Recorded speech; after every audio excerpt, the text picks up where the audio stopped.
Well, the air quality right now is currently hazardous across much of the Northlands thus so far. And we'll continue to see very similar conditions for pretty much the rest of today as winds remain very light and kind of just variable. So the smoke is unfortunately kind of just sitting across the Northland, but we do have some relief on the way, possible relief that is. For today's forecast, we're expecting highs into the 70s and 80s, a little bit cooler by the lake thanks to those northeasterly winds. We also do have a chance for some rain across parts of the region. That's being driven by this area of low pressure, and that's going to bring a little bit better of a chance for maybe a couple storms for tomorrow. We don't necessarily need the lightning. Hopefully we don't start any more fires, but we can certainly bring in a couple more rain chances as we head through tomorrow before we return back to some drier weather heading into Saturday. So tomorrow's severe chance again is mainly for our northeastern zones, but for a majority of Northland. Not a super high risk. It's only a level 1 out of 5 risk, which is a marginal risk. And so we might see a couple pockets of some hail or damaging wind, but that's about it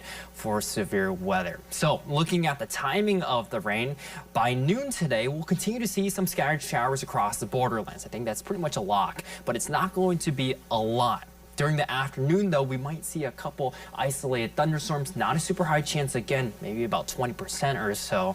And then things will generally be quieting down for a small period before we see a better chance for rain heading through tomorrow morning. This is a look around 8 o'clock across the region.